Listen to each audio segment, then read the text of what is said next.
Chat, what it do, man?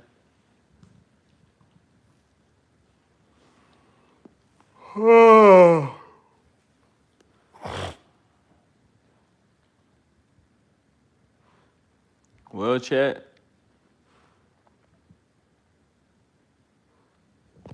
we back in our little corner of the earth, man. Me and Jesus Christ.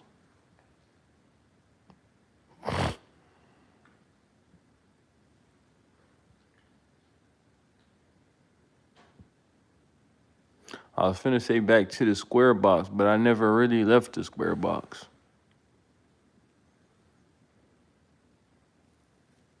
I just started.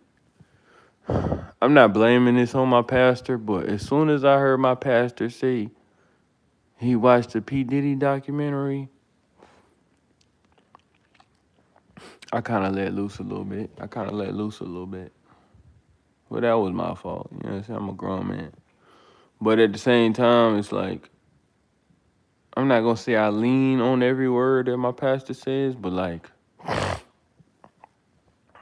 and I feel like he corrected it, cause he definitely said last Sunday that, you know what I'm saying, you can't watch too much of it. But clearly it's like once I start indulging myself in the content, you know what I'm saying, the music come with it, bro. And music is probably my biggest struggle.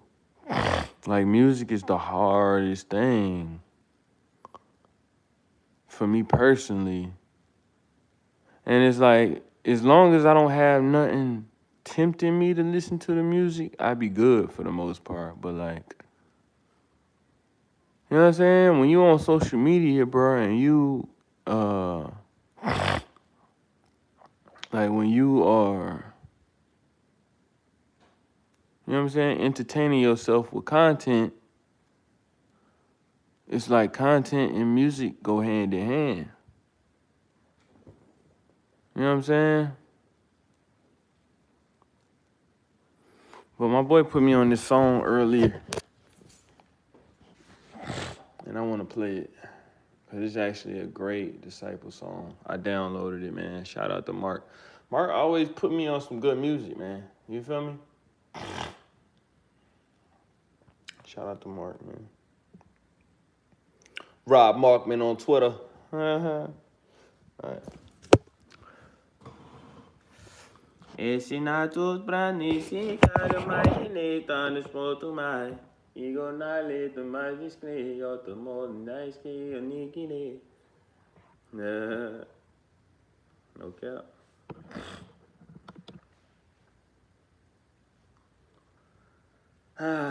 Chat.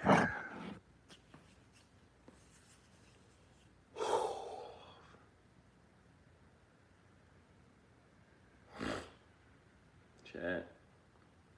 They say it's supposed to snow again tomorrow.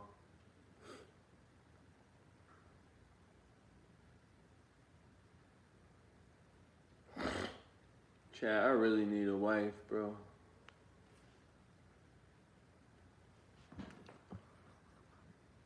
Like, when I don't have nothing to, like, I don't know. It's like the weed used to keep me from thinking about how much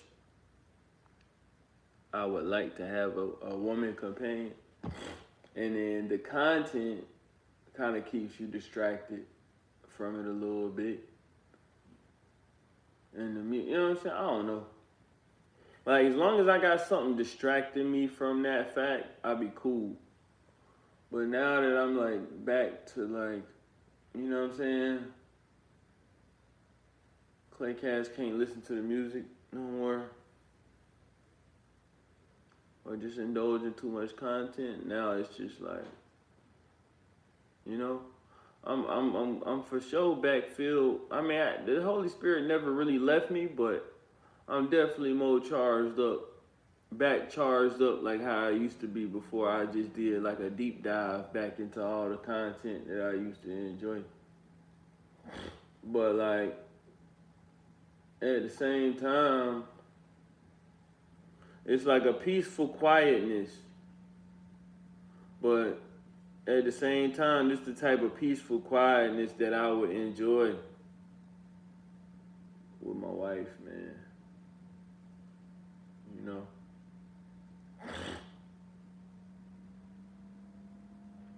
This gave me a good excuse. This is why I'm late though to the stream. This gave me a good excuse to like get back to like, you know what I'm saying? Trying like really sell my clothes.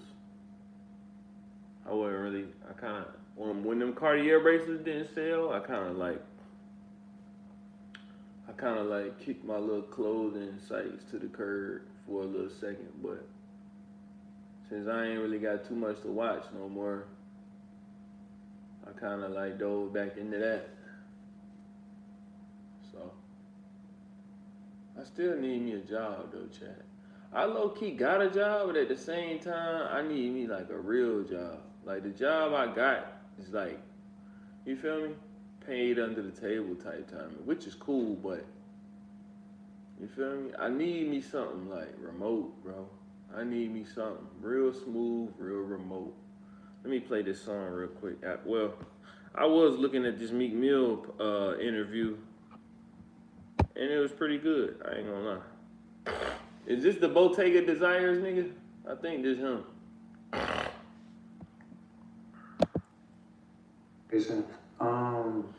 Speaking on growth or just speaking to your younger self in the future wise, when you look at your life right now as an artist from your first mixtape, The Real Me, in 2006, all the way to your last studio album with Rick Ross, what are you most proud of in your growth as an artist and a human being? I'm just proud of just lasting this long. Like people told me like rap's supposed to last for 5 years.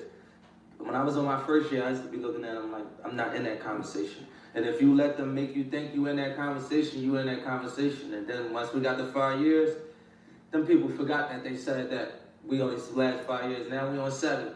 Now we on 10. Now we on 15. So being able to last long and not just like experience this life for a small period of time and fall off is like my biggest accomplishment. Because I was able to like my nephews, my kids, my grandma 90 years old, like now you go to your mama house.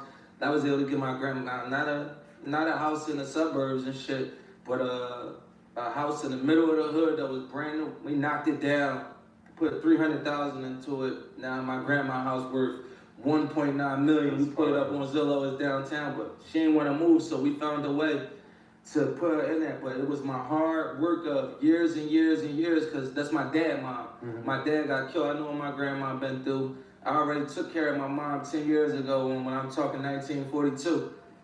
Just being that person, that man in my family that when I go to my grandma's house, that shit look like a hotel, and then the towels rolled up in the bathroom.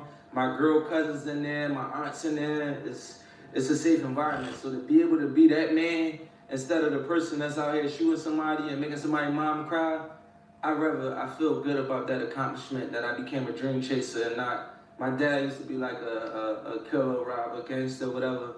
I honor him to my last breath, but he set the way for me to be like this for his baby mom and his mom and them, and I ain't never stopped from since like 5 years old. So, you know, being a dream chaser, what up, that's my biggest accomplishment. 1942, that's when you said, I'll give my mama 10,000 at least 1,000 times. Do the math on it? Shout out to everybody commenting, man. 200,000 times. I don't really be giving my mom money like that, but if I got like a bunch of cash on me, I see my mom, I'm just gonna throw my mom 20,000. She gonna have that shit. My mom got black card. How long your mom gonna have 20,000? My mom cheap. She gonna have that shit for like 4 months. So she got a black card too, so she ain't. Oh, that shit is saying Target and shit like that. She ain't really doing that crazy stuff.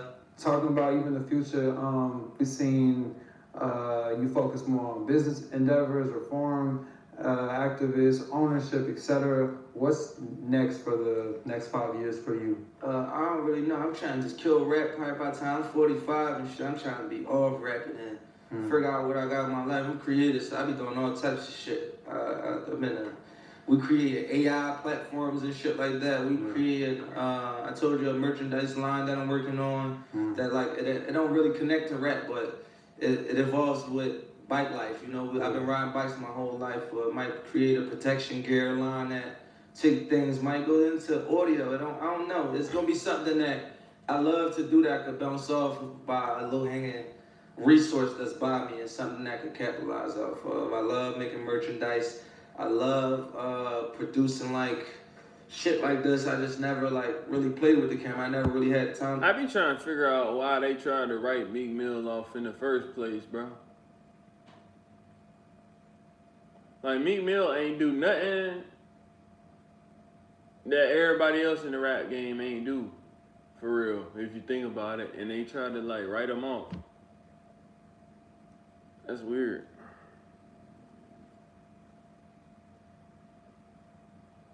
Anyway.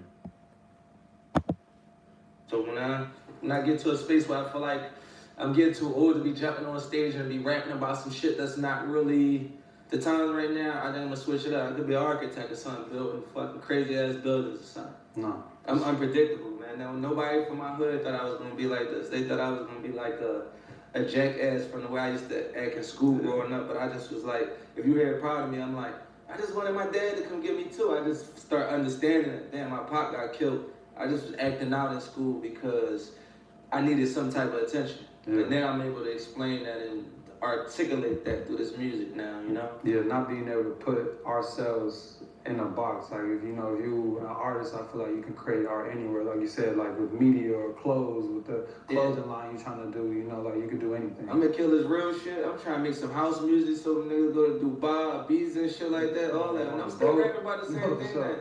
I done rapped off of Michael Jackson beats, all types of shit, but at one point, like, rapping ain't gonna be it for me. I think I got probably 5 more years of going hard with this. I ain't saying I'm just gonna totally stop, but going hard with it and then executing something that, like, me and my family can enjoy life. I spent a lot of years on the road and shit, like a sports player, where I wasn't in my children's life as much as they needed me in their life because I'm being a sacrifice for their future. So at one point, I gotta do something where it's like, something I love, but I could be around my family and shit more. Not for you. Going into the last question, so what does Reform mean to you, and kind of what are the next steps for that, kind of while you're working for that? Yeah, so what Reform is, like, a lot of people don't understand. Give you a quick breakdown. When I came home from prison, I mean, when I went to prison the last time, a lot of people was marching for me. It was like, I'm watching, you ever see Mr. Clark shit, what's it called? But they outside for Mr. Clark laying on me. I'm watching my life like that in real life, seeing people standing outside, little kids in the rain. When I was in a jail cell, I'm like, that's something I gotta do for my community that I give back. I've been rapping and giving out turkeys and Christmas drives. That shit, that's okay. And it make happy days, and we appreciate that. But it was something that I wanted to do different. And it didn't really start with me. Michael Rubin was one of the major ones. He was coming to see me every day in prison. This before, like, this 2017? A lot of people ain't really know who Ruben was in, like, the hip-hop community world, but we was friends at the time because he from the Philly area. He was coming to see me every day in jail and shit like that because we was hanging together before we went to jail. And when I went to jail, I told him I had to go to court. I was like, come to court with me and see. I just knew, like, this white wealthy man ain't understand what the system was. When he came, he was crying. He had me about to cry in there. I'm looking through the window. He like, I'm not gonna leave you in here. I never really dealt with friends like that. My friends that they ride out all the way. I ain't gonna say, like, compare my friends that I grew up with, but it was so, like, I didn't know him long enough to dedicate himself to me like that. And he seen something happen to me bad. He was like, I'm not gonna leave you in here. And he was coming to see me every day. And one day, he had grabbed the brochure.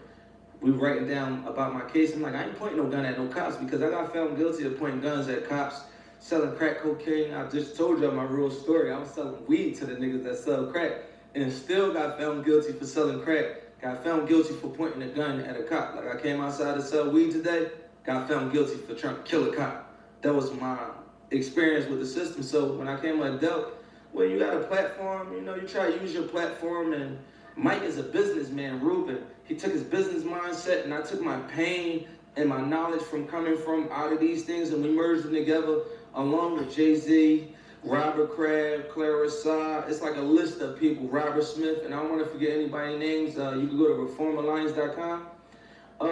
Very wealthy people that some of them didn't even go through this, but they cared deeply about the issue because my story may have been the first story that they may have seen like this, but some people Like it's a woman named Laura on the board. They donated more than $100 million to Belleville Forum before Meek Mill situation. But we all merged together and created an alliance in America where we changed laws from state to states where young kids not getting put on 18 years of probation and get sent in and out of prison like I had to go through because we found out that don't really make no sense and I wasn't even guilty of the crime in the first place. So we're trying to use that as a platform to help build a bridge to fix the criminal justice system because it's really bad. And we know we can't do everything, but we're trying to add a ledge to the bridge to help hold it up. Thank you for all that you do. You know, not even just music wise, but just inspirational for the youth, for the community. Thanks, you know, you changing lives, bro. So I appreciate you. Yeah, no, I appreciate that too. Thank you, man. Alrighty, man. Meek Millie signing out. You already know. Yeah. But I don't necessarily think it was like a role player thing. I think we if I had a clothing brand, chat, like no diss to bro, that I think that's the Bottega Desires dude. I could be tripping. But like if I had a clothing brand, bro, I wouldn't be like if I was to make a pair of jeans, I would not make a pair of jeans. This is no diss to bro, but I just don't think this is like a good move for a clothing brand, bro. But I don't have no clothing brand yet, so this is just me sharing my opinion. You feel me? But like, I would never make a pair of jeans to look anything like a pair of Chrome Heart jeans at all. You know what I'm saying?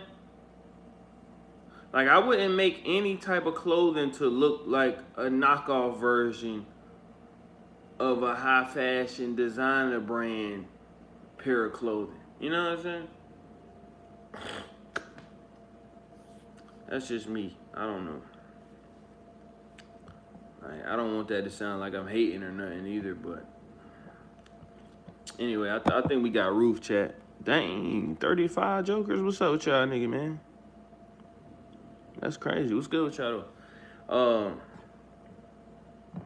I mean, like, I ain't gonna lie, I done had hundreds of views, but like, all of y'all in here at one time?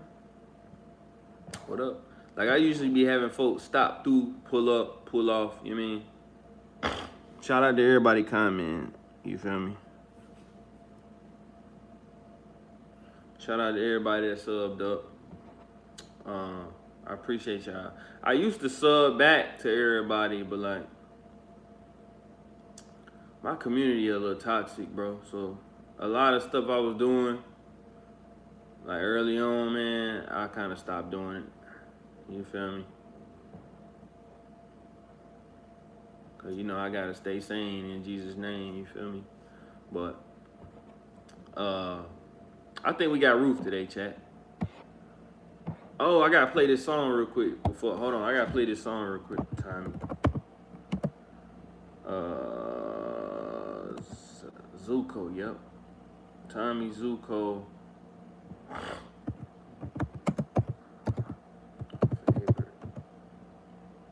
I'm finna play this joint while I get some ice cream real quick, man.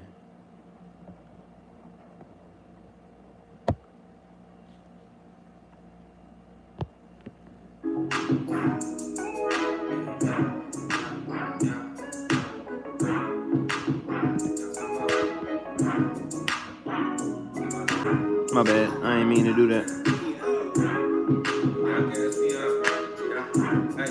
And they say new year, new me.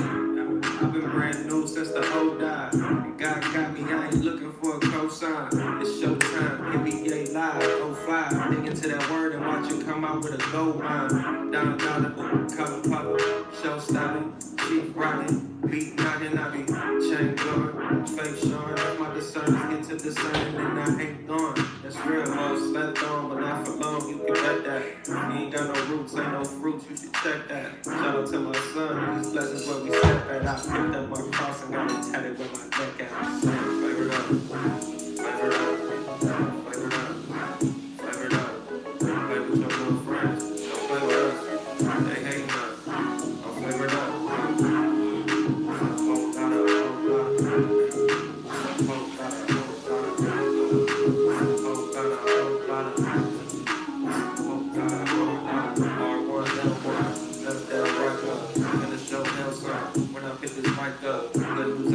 son. It can change your life up, that new bass string up, They tryna get like us, AI could never flow like weather. I done came down in them lemon peppers, AI could never flow like weather. I done came down, dropping balls on the devil. Get it back, turn your lips back. This ain't yesterday, did that. I ain't in that. From the better way, pretty bad. You can do it better, bass satisfaction. Push my button, elevate. School up, flavor it up, flavor it up, flavor it up, flavor it up. Play with your little friends, don't play with us. They hating us, don't flavor it up. Some hope, got a hope, some hope, got a hope, some hope, got a hope, some hope, got a hope,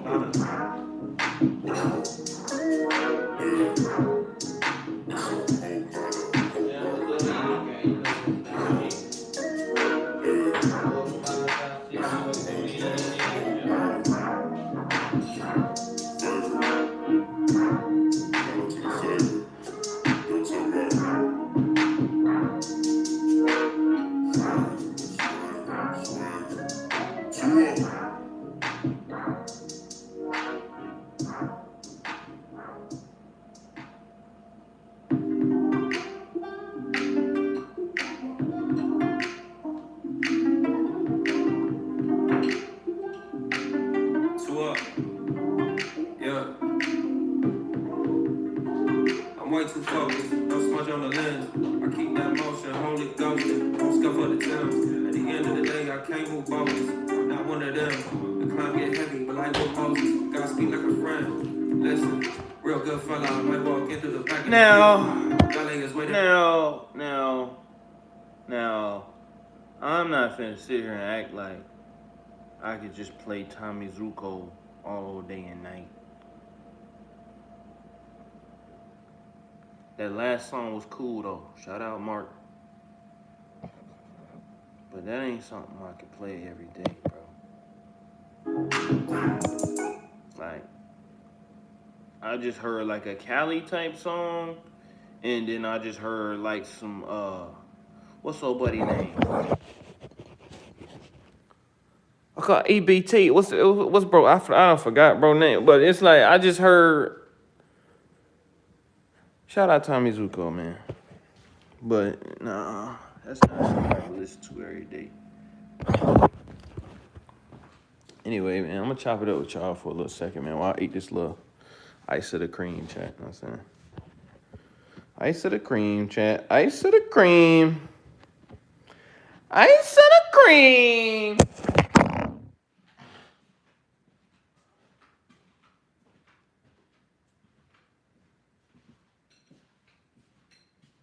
Flavor it up. Flavor it up. That's what I'm saying, like, I'm picky, bro, when it comes to music. You know what I'm saying? That's why, like, you know what I'm saying? That's why a nigga be appreciating, man. When Lil Tony drop a song and he ain't saying no curse words in it, it be like, alright, you know what I'm saying? But it's just like, bro.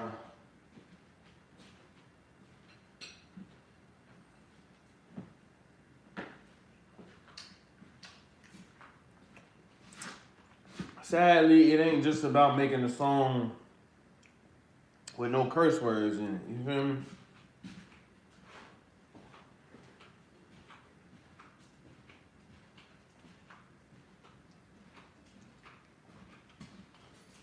It's about the lifestyle outside of the booth too. You know what I'm saying? Unfortunately, bro, I wish sometime. But it's like, I know why the rules of being a disciple is the rules, because everything that's not a disciple ruling is out here to destroy us, even though we not used to thinking that way. You feel me?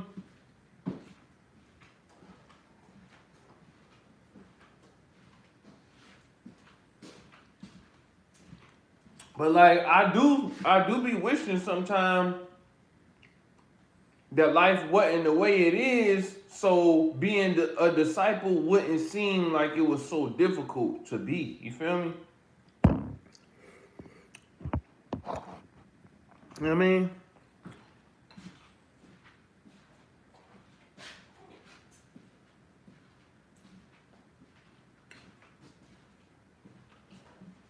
Favorite up, chat. Favorite up.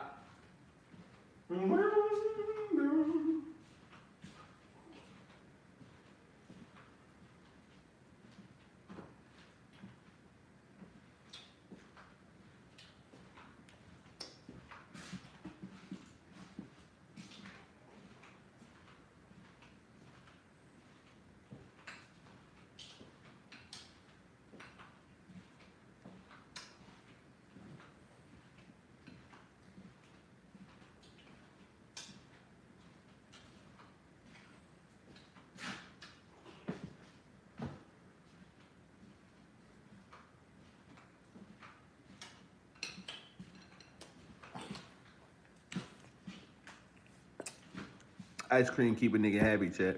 I ain't gonna lie.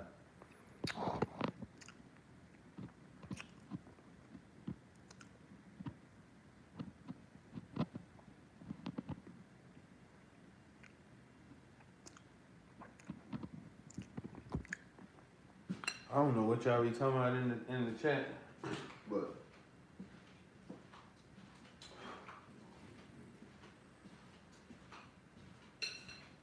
shout out to everybody leaving comments in the chat. If niggas didn't ruin me reading comments in the chat, I would respond to everybody's comment in my chat. But like, folk in my community be ruining me reading comments. You feel me?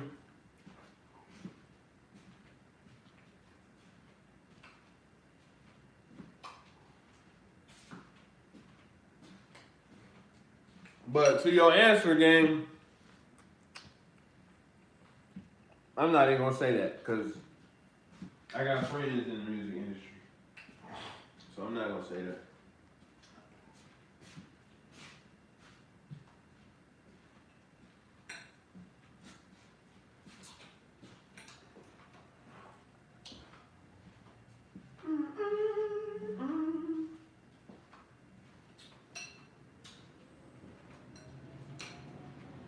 Ain't nothing like a good bowl of butter pecan ice cream, Jack.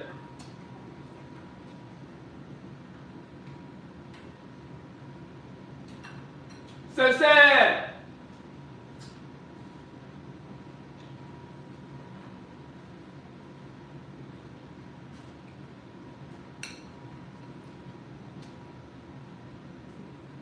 Dang, bro.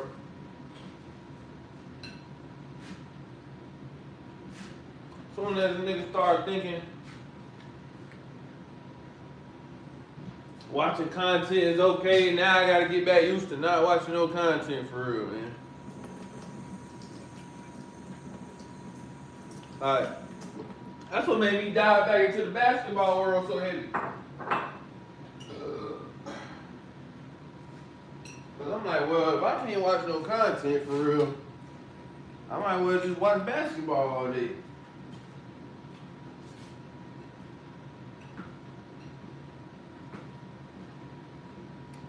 Anyway, chat.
It's all about that butter pea, cat. Butter pea, chat. Butter pea ice cream. You feel me?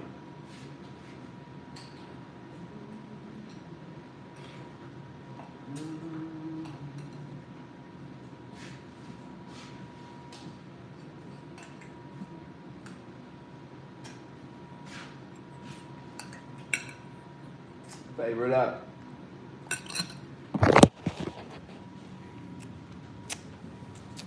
Yep.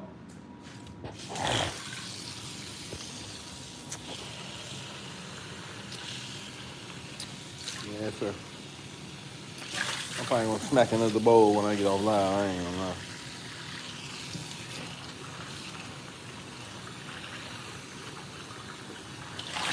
Oh, I can't wait to get some like real. Anyway, cause I'm not gonna say this not real real content, cause it's definitely real content. This content be more important than the music, to be honest, but I can't wait till I get some more music out for y'all, man. And for myself. Cause bro, I know what I wanna listen to, bro. I know the type of disciple music that I wanna listen to. And I'm tired of the fact that I have not made myself a disciple song yet, chat. It's kind of nerve-wracking. But like I said before, if I go make a disciple song, bro, I'm not gonna shoot no video to all the other music videos that folk done asked me about and I done promised, and the ones that I want to shoot myself. You know what I'm saying?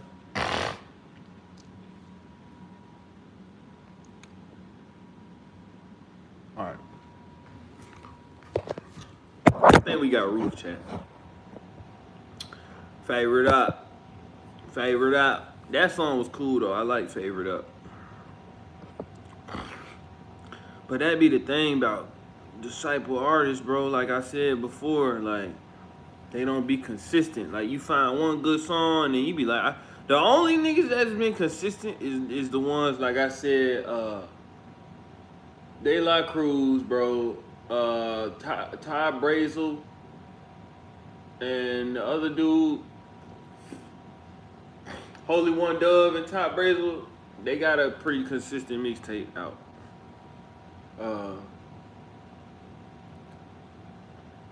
I don't think DJ Kid doing disciple music no more. But shout out DJ Kid, man. That'd be another thing, bro. You have people that be on the disciple side, and then they slide back to the other side. Then they be like, dang, you feel me? That's when it really get lonely on this side, bro. Like, that's when it really get lonely on this side.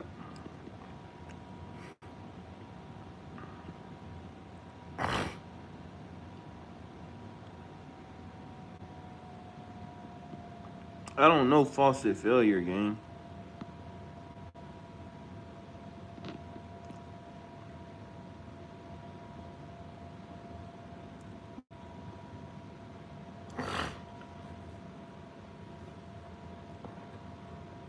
I don't be knowing if people in the chat is my friend or not. That's why I don't really be reading y'all comments, bro. Cause like I said, I done had a lot of days going live, bro, where my chat was just like on some whole other type timing. Oh, that's crazy. Roof right here. All right, bet. Judges. All right, Roof right here. Let's do it, chat.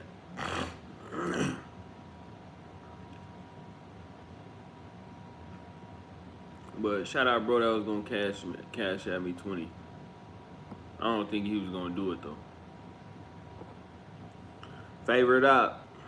All right, let's do it, chat. We finna just go ahead and get Bible study over with. And then I'm gonna get up out of here, man. You know what I'm saying?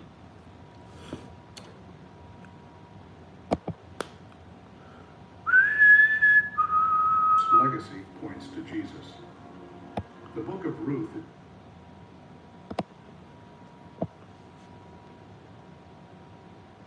I don't know why I'm feeling like I'm starting over or something. Like I don't know. I guess I can say like I'm getting back down to the nits and grits of it. You feel me? Even though I've been down into the nits and grits of it.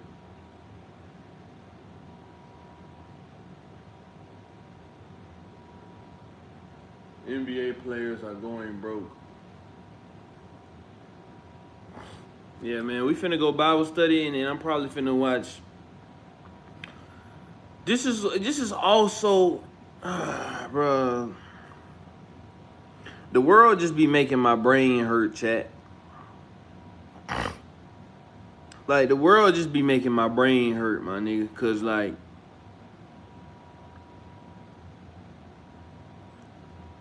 basketball and sports, I be trying to figure out how is, I don't know, bro. But it's just like, nigga, at the same time, if a nigga can't watch basketball, bro, then it's like, nigga, what am I gonna watch? But it's like, if you think about it, nigga, basketball ain't too far off from like streaming and music. Cause it's like, to get to the top of the food chain, the fastest way, it's only one route. You know what I'm saying? So it's like, if you really think about it, nigga, you can't really watch basketball for real either. But it's like, nigga, what I'ma watch?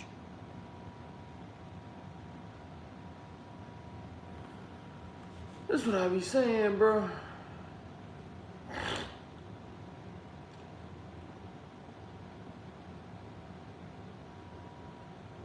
But at the same time,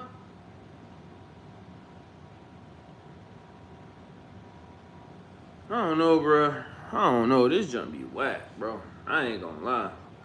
Now, I'm not saying following Jesus Christ is whack. I'm just saying the fact that, like, you can't hardly watch nothing entertaining because almost everything that's entertaining, bro,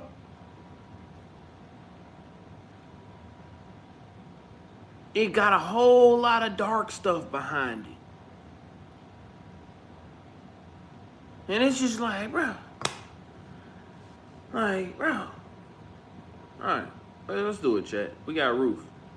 Let me make sure we got Ruth. I think I'm almost 90% sure we got Ruth, though, but like.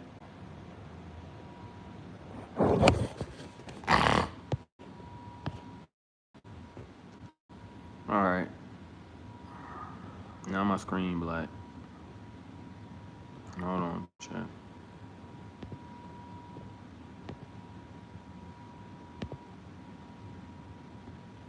I hate when my junk do this, bro. I know I'm still alive though, so we just gonna lock in real quick, man. Cause I ain't about to end the live and then come back. I ain't doing that, bro. So. Welcome to an incredible journey into the book of Ruth. Have you ever wondered how a simple story of loyalty and love could shape history and reveal the heart of God? Why is Ruth, a Moabite woman, such a pivotal figure in the Bible? And what can her story teach us about faith today? Stay with us, and by the end of this video, you'll discover profound truths about redemption, divine providence, and how Ruth's legacy points to Jesus. The book of Ruth is a beautifully written story found in the Old Testament. Though its author is not explicitly named, it is traditionally attributed to the prophet Samuel. The events in Ruth take place during the time of the Judges, roughly between 1200 and 1020 BC, a period marked by instability and moral decline. This short book, just 4 chapters long, centers on the lives of 3 main characters, Naomi, Ruth, and Boaz. At its heart, it is a story of loyalty, redemption, and God's providence. Despite its brevity, the book of Ruth holds deep theological significance, showing how God works through ordinary people to fulfill extraordinary plans. How does Ruth's story connect to God's greater plan? And how does her faithfulness inspire us today? Let's explore. Chapter 1, Ruth's Devotion and the Journey to Bethlehem. The book opens with a tragic backdrop. During a famine in Israel, Elimelech and his wife Naomi, along with their 2 sons, Mahlon and Chilion, leave Bethlehem for Moab in search of a better life. However, tragedy strikes. Elimelech dies, and later, both of Naomi's sons also pass away, leaving Naomi and her daughters-in-law, Ruth and Orpah, as widows. Naomi... It's just like, how do you escape it for real, Chad, if sports is demonic too? You know what I mean?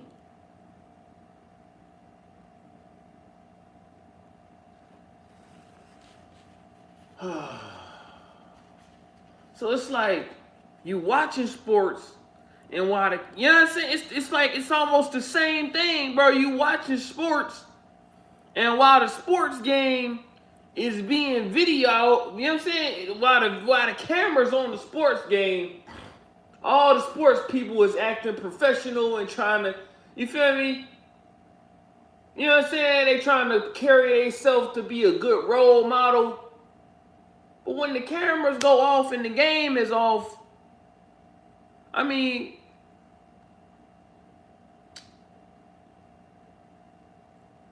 I don't know, bro. This junk. That the famine in Bethlehem has ended and decides to return home. She urges Orpah and Ruth to stay in Moab, remarry, and build new lives. But it's like, yo, people in church watch football. You know what I'm saying? You know what I'm saying? People in church watch football. People in church watch basketball. You know what I'm saying?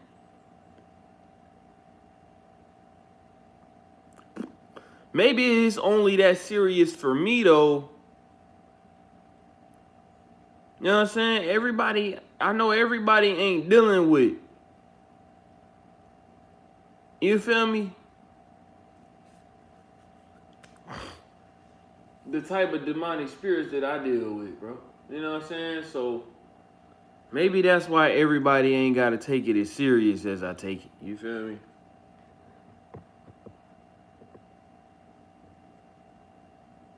Anyway. Orpah agrees after some persuasion, but Ruth clings to Naomi, expressing a deep and famous commitment. Don't urge me to leave you or to turn back from you. Where you go, I will go, and where you stay, I will stay. Your people will be my people, and your God, my God. Ruth 1:16. This moment highlights Ruth's selfless love and her faith in Naomi's God, despite being a Moabite. Together they journey to Bethlehem, where Naomi asks to be called Mara, meaning bitter, because of her grief. The takeaway is that Ruth's decision to stay with Naomi shows extraordinary loyalty, even when it meant leaving her own family and homeland. Her faithfulness mirrors God's unwavering love for his people. Chapter 2. Ruth gleans in Boaz's field in Bethlehem. Ruth takes the initiative to care for Naomi by gleaning leftover grain from the fields, a provision in Israelite law for the poor and widows. Leviticus 19:9 through 10. Unknowingly, Ruth works in a field belonging to Boaz, a wealthy and influential man who is also a relative of Elimelech. Boaz notices Ruth and inquires about her. Learning of her loyalty to Naomi, he shows kindness to Ruth, instructing his workers to leave extra grain for her and inviting her to eat with them. He praises her for seeking refuge under the wings of the God of Israel. May the Lord repay you for what you have done.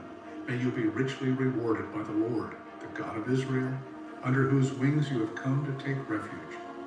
Ruth 2:12. Bro, y'all niggas ain't even tell me my phone died, bro.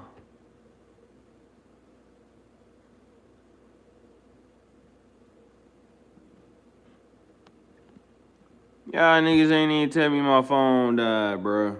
Now we gotta start over. We gotta start Ruth all the way over, bro. Have you ever wondered how a simple story of loyalty and love could shape history and reveal the heart of God? Why is Ruth, a Moabite woman, such a pivotal figure in the Bible? And what can her story teach us about faith today? Stay with us, and by the end of this video, you'll discover profound truths about redemption, divine providence, and how Ruth's legacy points to Jesus. The book of Ruth is a beautifully written story found in the Old Testament. Though its author is not explicitly named, it is traditionally attributed to the prophet Samuel.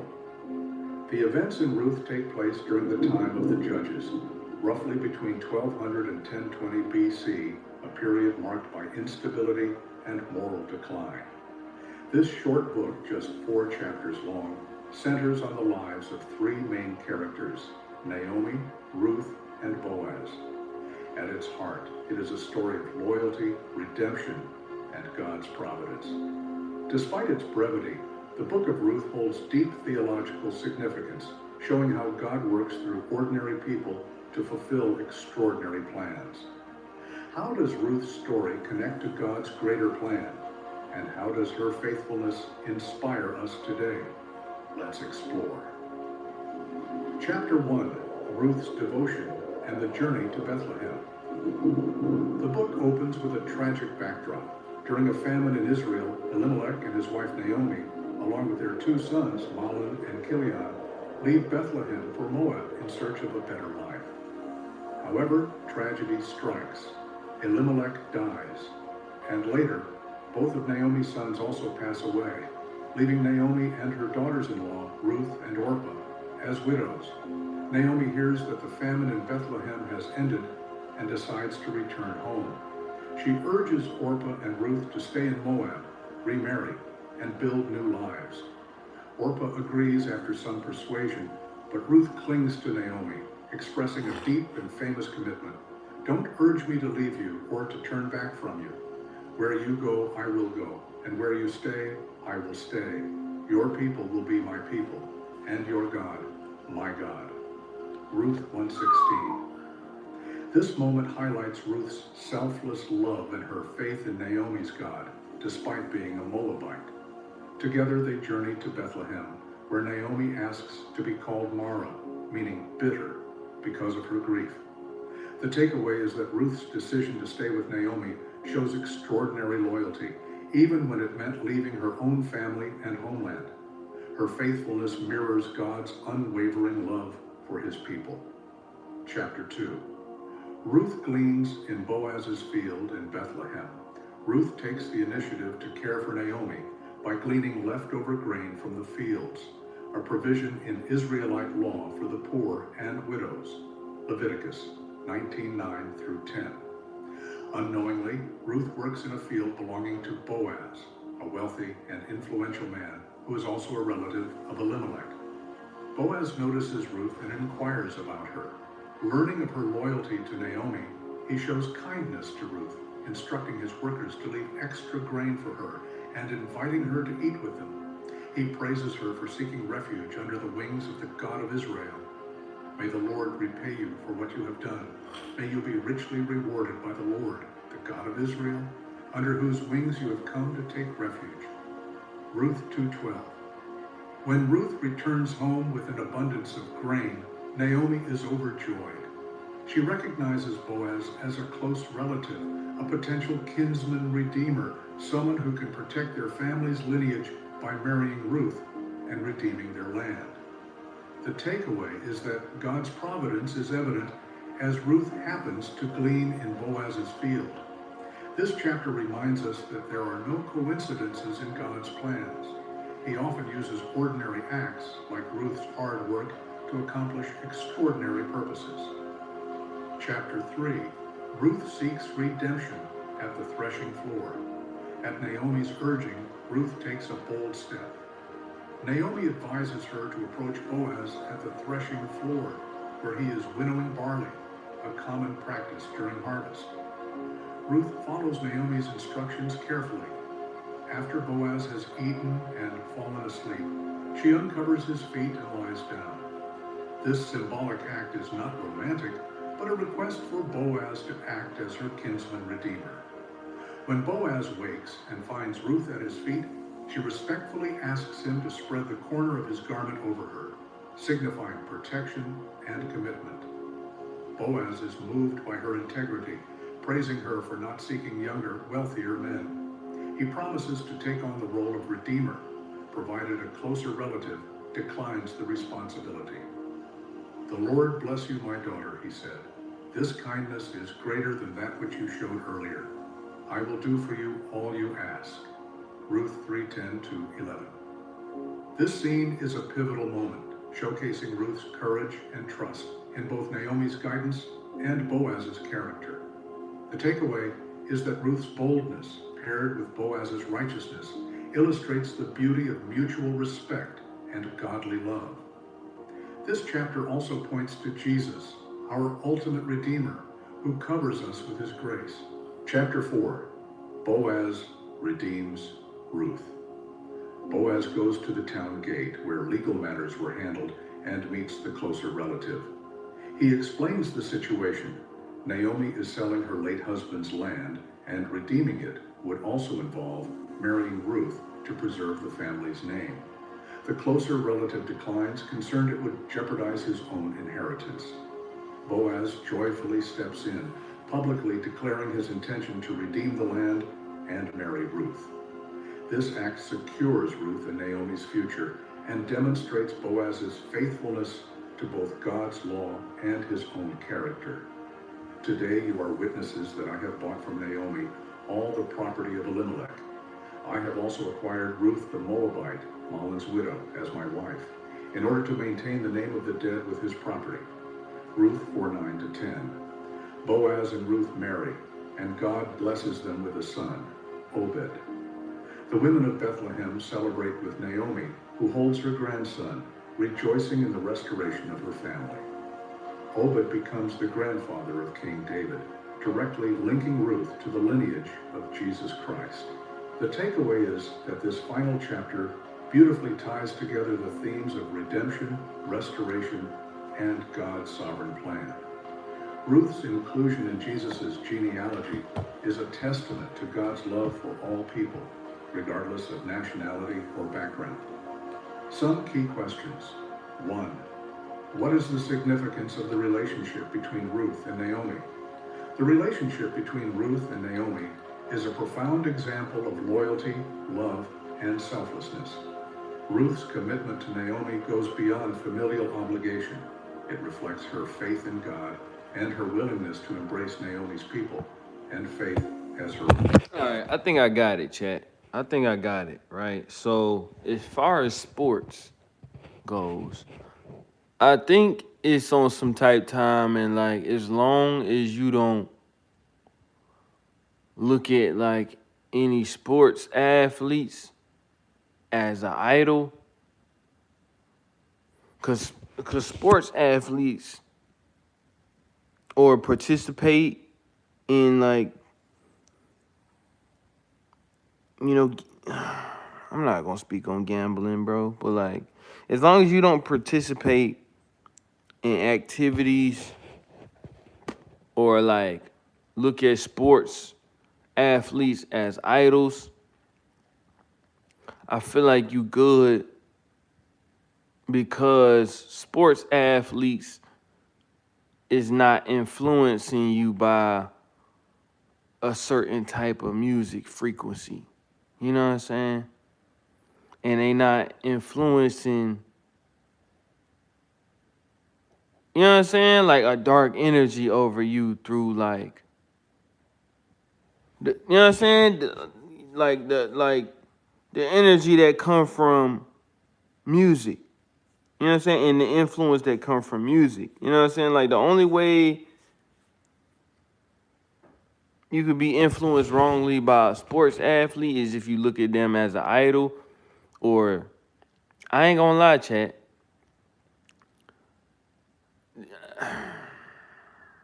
I ain't trying to diss nobody or like make nobody feel bad for gambling, bro. You do what you do, but like gambling might be demonic, chat. You know what I'm saying? Because the stuff that's behind gambling is demonic.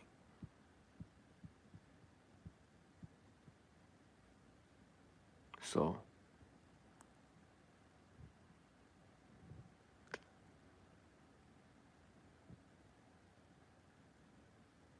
I don't know. That's just my thought. Cause I'm sitting here thinking like, all right, you feel me? If sports got demonic stuff behind, if sports got dark stuff behind it, right? The same way like entertainment and music does, why is it okay for people to watch sports? You feel me?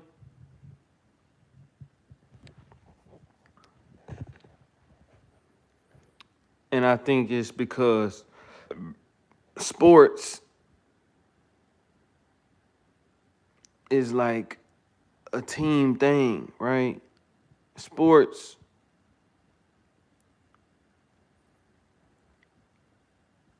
it's a team situation versus just like entertainment or music is more like an individual type of situation.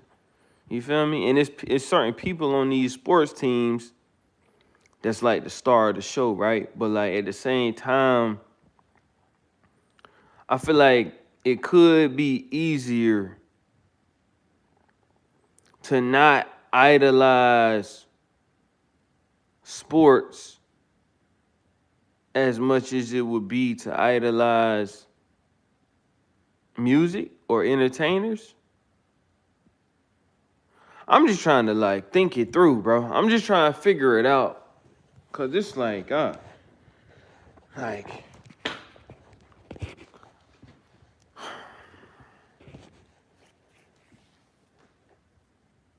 this stuff is tough, bro. This stuff is tough for sure. This stuff is tough, bro.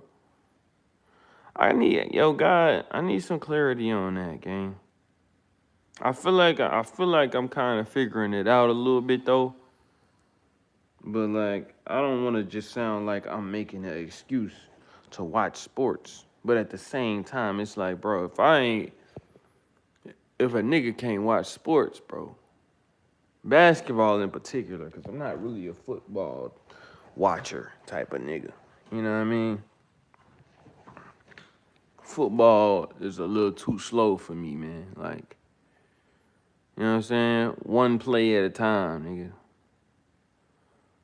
Basketball is straight action, bro. You know what I'm saying?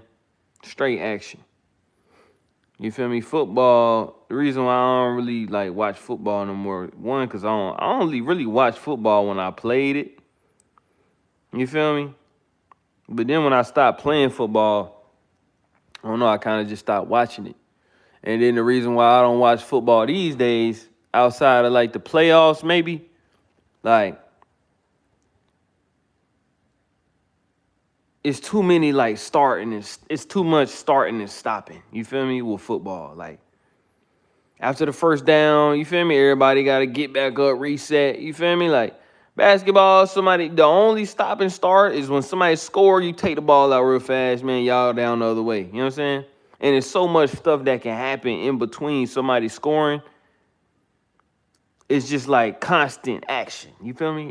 It's constant, like, I don't know. Y'all get what I'm saying? Anyway, let's finish Roof, man. I'm just trying to figure it out, because it's like, bro, why do I be feeling so convicted? Or like, I mean, I know it's like a lot of content and entertainment is like a lot of brain rot activity. But I be trying to figure out, like, you feel me? Why do I be feeling convicted for watching entertainment or like content versus sports? Or like, why don't it seem like spirits attach themselves to a basketball game the same way they would attach themselves to like some entertainment content or like some music? But I think I done figured it out. You know what I'm saying? Sports is just like athletics, bro. You know what I'm saying? Talent on display. It's not really too much You know what I'm saying? Vibrations, like musical frequency, bro. That's like outside of like halftime or, you know what I'm saying? Little stuff like that. But it's not too much like influences. Like, you know what I'm saying? Musically or I think I get it. I get it. I need some more clarity on that though, but I think I understand it. I ain't gonna lie, bro. I ain't gonna lie, bro. You do got to be some type of different, bro, to lock all the way in with Jesus Christ, especially in 2026, bro. I'm not gonna lie to y'all, gang. I'm not gonna lie to y'all, bro. And I ain't gonna lie, if I didn't deal with the type of demonic spirits that I deal with, bro, I don't know if I would be this locked in.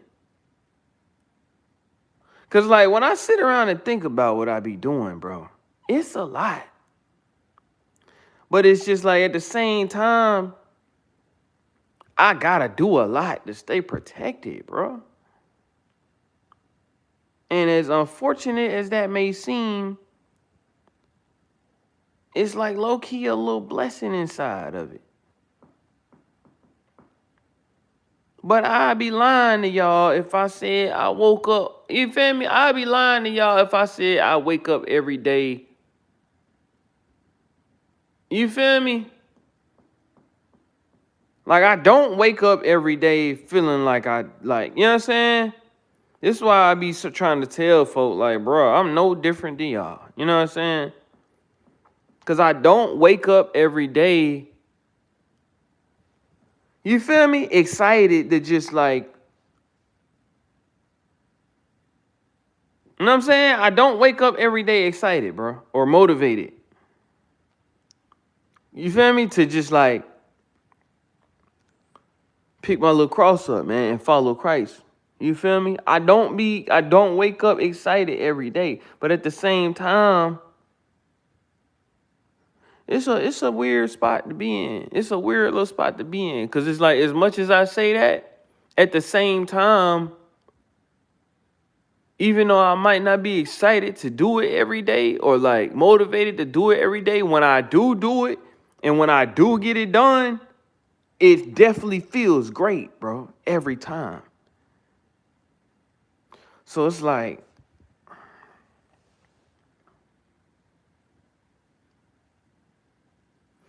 I don't know, chat. But like,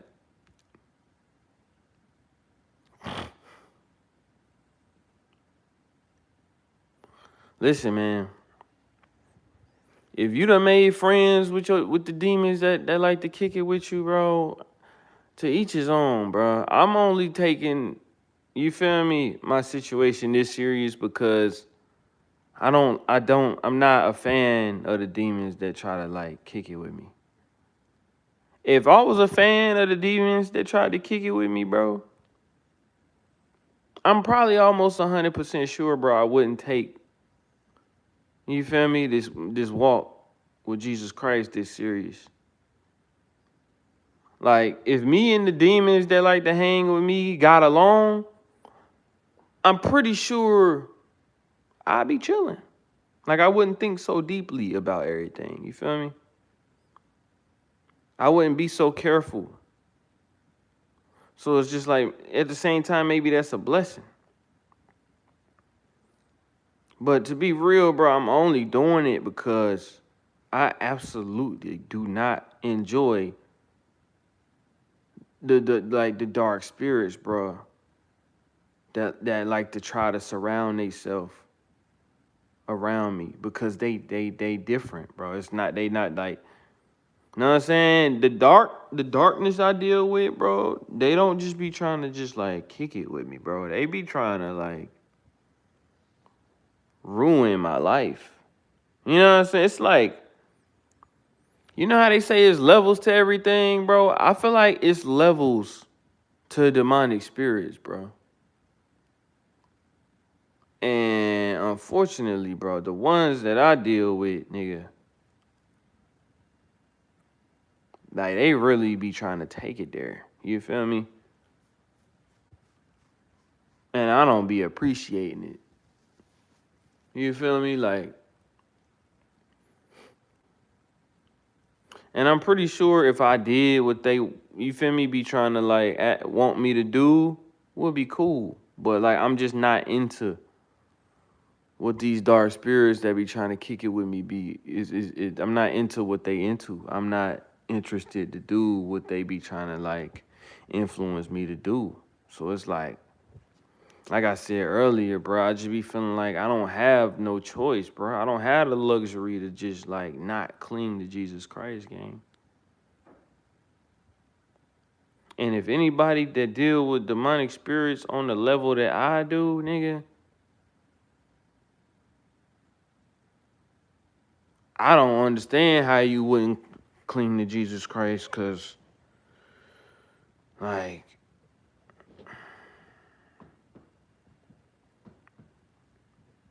too dark for me, man.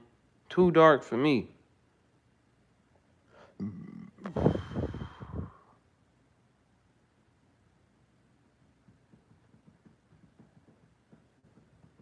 Anyway, let's finish Roof chat.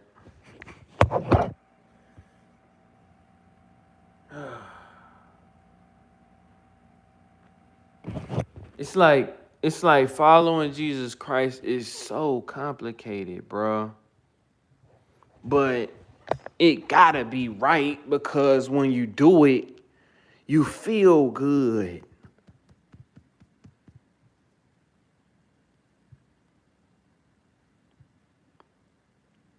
So it's like when I be questioning discipleship or questioning, like, why I gotta do this again? Or, like, you feel me, feeling like something don't make sense, it's like you gotta go back to that. Like, if this wasn't real, dog, it wouldn't feel good to do it. It would feel like nothing. Like, it would feel like it don't make sense. But every time I try to, you feel me? Every time I come to a situation where, like, it ain't really making sense, it end up making sense.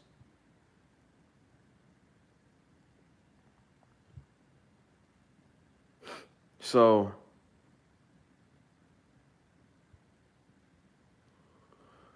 we just gonna keep going, bro. And I'm gonna keep doing what I gotta do to stay protected, bro. Hey, man, shout out to everybody that don't have to take it this serious, bro. You know what I'm saying? Shout out to y'all, bro. Shout out to y'all.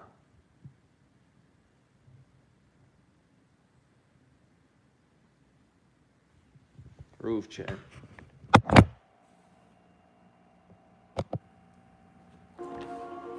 Ruth's famous declaration, "Your people will be my people, and your God my God," signifies a deep spiritual and emotional bond.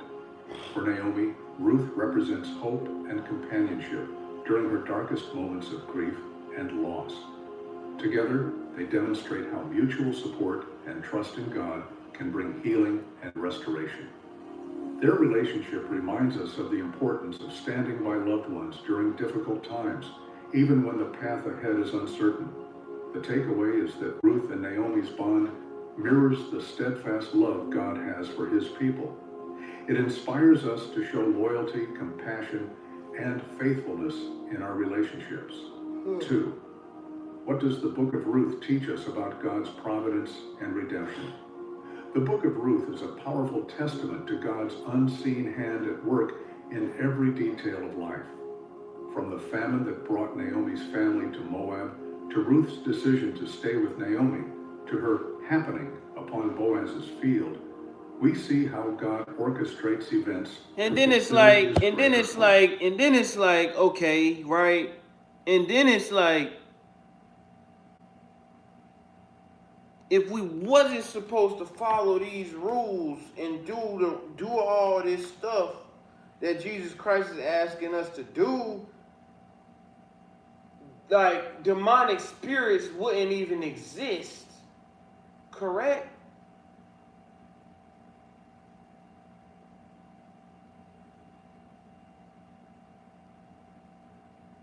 Okay. Alright. I guess everybody, like, cause like a lot of people that take faith serious, bro, really been through something. Like, if you ain't been through nothing, it's hard to like cling to Jesus Christ, bro. Cause I ain't gonna lie, bro. I've been through stuff, but like,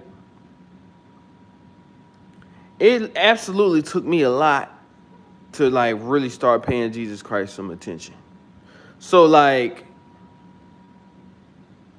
if you ain't been through enough or something so drastic that make you run towards Jesus Christ, then I guess, you feel me?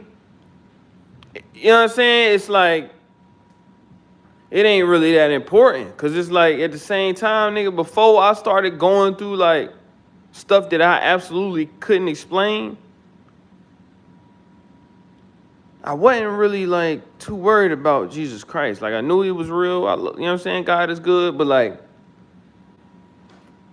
so maybe that's what it is, bro. Maybe you just gotta get to a point or something so bad gotta happen to you to the point where it's like, oh no, where is this nigga? You know what I'm saying? Oh, my bad, Jesus. I didn't mean to call you a nigga, but you feel me? I guess it's just levels to everything, bro. And everybody not gonna get to the level, fortunately, and maybe unfortunately, everybody's not gonna get to the level in their life, you know what I'm saying, where it's something so drastic happening that they run towards Jesus Christ.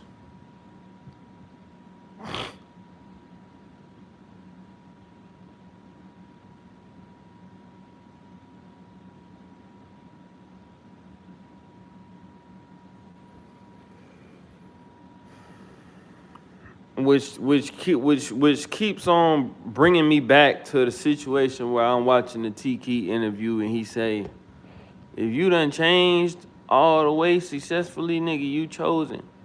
But at the same time, nigga, chosen does not feel good, nigga.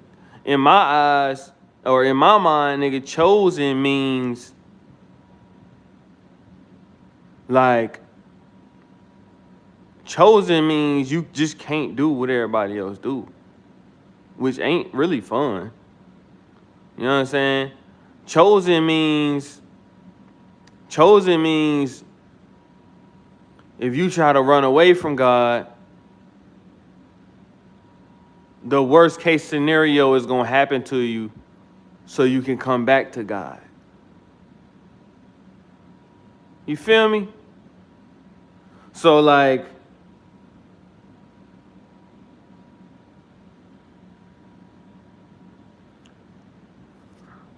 I guess in a way you could be jealous of somebody that's chosen. But me personally, I wouldn't be jealous of nobody that's chosen, because if you chosen, nigga, being chosen don't feel good, especially on this earth.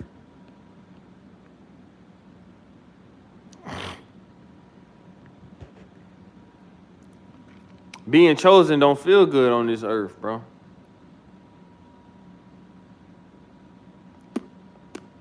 Because it's too much to say no to, bro. Like, everything is infested with something.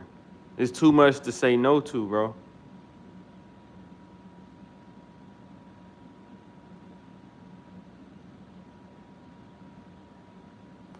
And I don't think if you absolutely been through the worst case scenario, you're not really gonna have a good reason to say no to the world.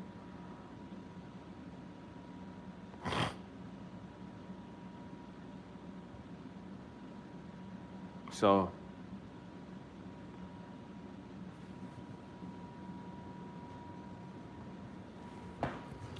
let's finish roof chat. The concept of the kinsman redeemer foreshadows the ultimate redemption found in Jesus Christ. Boaz's willingness to redeem Ruth and Naomi's family line demonstrates God's care for his people and his desire to restore what is lost. The story reminds us that no situation is too broken for God to redeem. The takeaway is that God's providence is evident, even in the smallest moments. He uses ordinary people and situations to bring about his extraordinary purposes, offering hope and redemption to all who trust in him. 3. How does the book of Ruth illustrate God's love for all people? Ruth was a Moabite, a foreigner, and yet she becomes a central figure in the lineage of Jesus Christ. This inclusion underscores the universal nature of God's love. While Israel was God's chosen nation, Ruth's story shows that his blessings and redemption extend to all who seek him, regardless of nationality, race, or background. By welcoming Ruth into his covenant community, God demonstrates that faith, not ethnicity, is what draws people into his family. This theme echoes throughout the Bible, culminating in the New Testament message that salvation through Jesus is available to all people. The takeaway is that Ruth's story reminds us that God's love is inclusive, breaking down barriers of race, culture, and status. I also want to say, before I got involved in this type of level of darkness, I will say this, Shaq. I will say God tried to save me, but I walked away from it, not realizing that God was trying to save me. But when I look back on the situation, before I got involved in this darkness, bro, God definitely threw up a stop sign, but I wasn't really locked in with Jesus Christ like I am now. So the stop sign that God sent my way, I didn't really see it as a stop sign. I saw it as I'm in public and this person is walking up to me and they trying to waste my time. I got groceries to get in this grocery store. I'm trying to get my groceries and get up out of here. And nigga, you coming to talk to me about what? You know what I'm saying? So like, I guess to Jesus Christ's defense, before I got involved in all this darkness, bro, I can definitely say God tried to keep me from it. I like looking back on it, I can definitely say that. So like,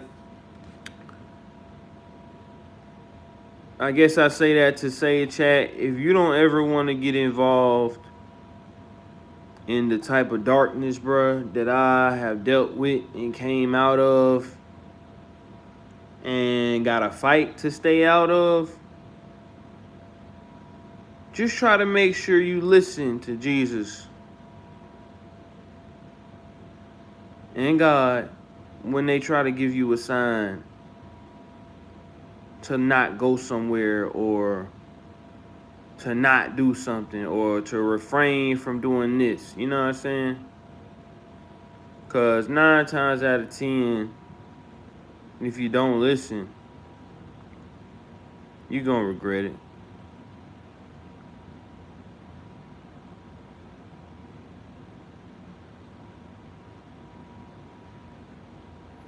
And I'm not going to lie, bro. When I think back on my situation, bro,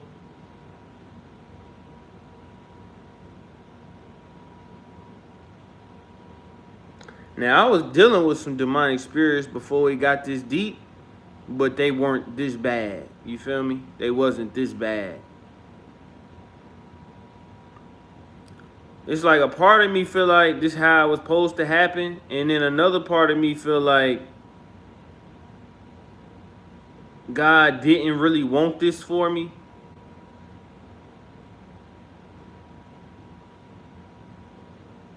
But like, I didn't listen to him when he told me to be still. You know what I'm saying? If I'm being 100% honest with y'all. But then it's like at the same time, if I would have be still though, if I would have stayed still the day when God told me to be still, me and God wouldn't be this close. So that's why I say it's like a gift and a curse. It's like it feel good and bad. You know what I'm saying?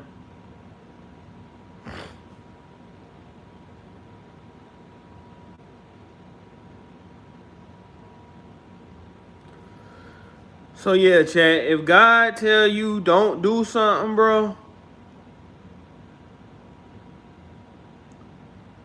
and he gonna speak to you through like giving you a sign or sending somebody your way as like a warning before something bad happened to you. You feel me?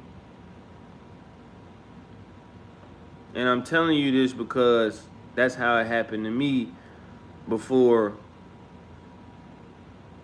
I got too deep on the dark side, chat.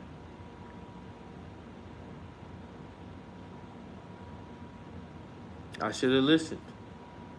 If I listened, you know what I'm saying? But like I said though, if I would have listened that day, me and God wouldn't be this close right now, and I wouldn't be talking to y'all about Jesus Christ right now. So like, you know, maybe this is just my destiny. Like maybe this is just how my life was wrote out. Maybe this is how my life was supposed to go, man. You know what I'm saying? Let's finish Ruth, chat. My bad. I'm just like, you feel me? Sometimes you just had them days. You know what I'm saying? Half of the day you kind of be like, God, why me, bro? But in my situation, I don't really be asking God why me because I can remember vividly, bro, when God tried to save me from this exactly. You know what I mean? So I don't really be asking God why me. It'd be more like I just wish I would have listened. So I wouldn't be, you know what I'm saying? In the situation that I'm in currently, to the point where it's like, you know what I'm saying?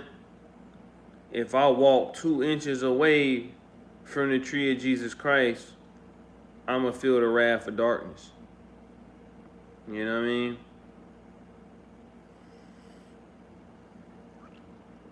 Listen to Jesus Christ, chat. That's the moral of the story, bro. You know what I mean? And especially listen to him when he throw up that siren. You feel me? When he put the flag on the play, do not ignore it. That's all I'm gonna say to y'all, man. It's an invitation for everyone to find a place in his family through faith. 4. How does Ruth's courage and faith inspire us today? Ruth's story is one of remarkable courage and trust in God. She leaves her homeland, her family, and her culture behind to support Naomi and follow the God of Israel. Despite facing uncertainty and poverty, Ruth works tirelessly to provide for Naomi, trusting that God will make a way. Her boldness in approaching Boaz at the threshing floor, while risky, shows her determination and faith in Naomi's guidance and God's provision. Ruth's courage encourages us to step out in faith, even when the future is unclear, knowing that God is with us. The takeaway is that Ruth's courage inspires us to take bold steps of faith, trusting that God will guide and provide for us in every situation. 5. What lessons can married couples learn from Ruth and Boaz? The relationship between Ruth and Boaz is a beautiful example of mutual respect, kindness, and integrity. Boaz admires Ruth's character and selflessness, while Ruth respects Boaz's righteousness and generosity. Their relationship is built on trust, honesty, and a shared faith. Also, chat, when you listen to Jesus Christ, he'll send you a Ruth. what I'm saying? When you listen to Jesus Christ, bro, and you be obedient to him, you ain't got to deal with no Jezebel. You feel me? He'll send you a root.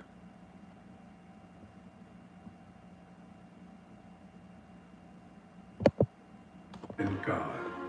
Boaz's actions demonstrate the importance of protecting and providing for one's partner, while Ruth's humility and courage reflect the qualities of a supportive and loving spouse.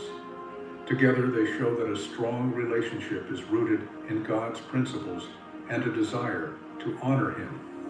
The takeaway is that Ruth and Boaz's story teaches couples to build their relationships on faith, mutual respect, and a commitment to doing what is right before God. 6. What does the story of Ruth reveal about God's provision during difficult times? The story of Ruth is a powerful reminder that God provides for His people, even in the most challenging circumstances. Despite Naomi's initial bitterness and feelings of abandonment, God's provision becomes evident through Ruth's loyalty, Boaz's kindness, and the restoration of their family line. From the fields of Boaz to the birth of Obed, we see how God meets both immediate and long-term needs. He provides food, security, and a future for Ruth and Naomi, turning their sorrow into joy. This reminds us that God is always working behind the scenes, even when we cannot see it. The takeaway is that God's provision is faithful and abundant. He cares for His people in both their physical and spiritual needs, offering hope and restoration during life's hardest moments. In summary, the book of Ruth is a timeless story of loyalty, faith, and redemption. It reminds us that God can use anyone to accomplish His purposes, no matter their background or circumstances. So, what has the story of Ruth taught you? How does this journey of faith relate to your life? Let me know in the comments below. And if you found something meaningful today, don't forget to like, subscribe, and hit the notification bell. See you in the next video.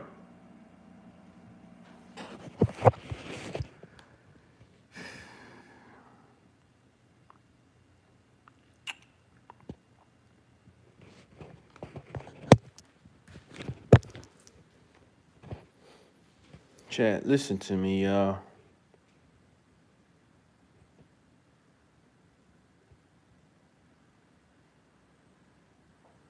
Listen to me real quick, chat.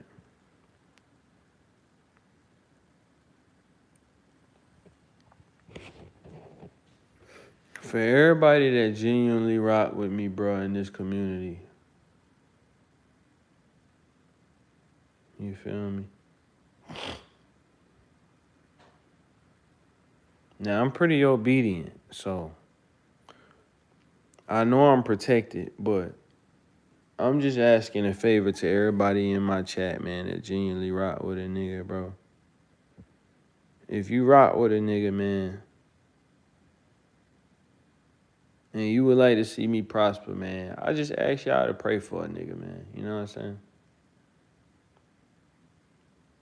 Like, I pray for myself, and I pray for y'all, and I pray for everybody every day. But, like, when you're dealing with prayer, it's strength in numbers. So the more people that's praying for you, you know what I'm saying?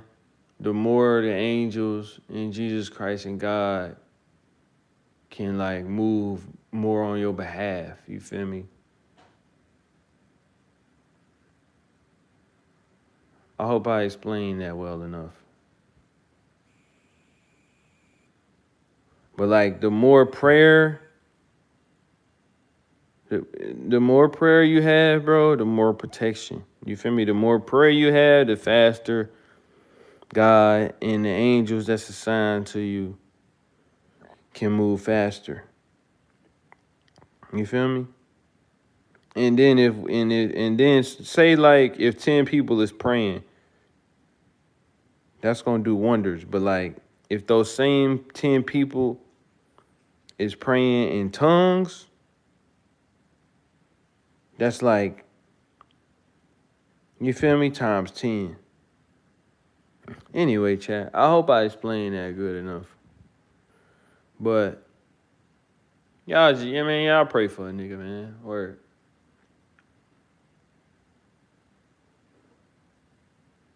Like, I'm gonna be alright, because I'm in God's hands, you feel me?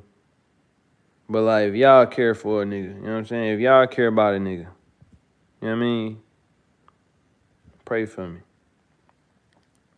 You know what I mean? And I'm gonna do the same, bro. Vice versa, man. I love y'all niggas, man. I'll be back tomorrow. You feel me? I might pop up. Honestly, yeah, I might pop up. I don't know. I mean, we'll see, man. However I'm feeling, man, I might pop up a little later today. Or I might just see y'all tomorrow, man. Either way, man, y'all stay smooth, man. Stay blessed. You feel me? Enjoy yourself. But don't disobey God too much, chat. Don't disobey God too much, because you might wake up one day and, like, really regret it. Because if I'm being honest with you, man, that's the only way I got in this situation, bro. By disobeying God. And if I am one of his chosen ones, that's probably why, you know what I'm saying, I'm suffering the consequences that I'm suffering from. You know what I'm saying? Some people is just not meant to go against God. I guess I was one of them. You feel me? It is what it is, man. But y'all pray for a nigga, dog. I love y'all, though. I'm gonna see y'all tomorrow, man.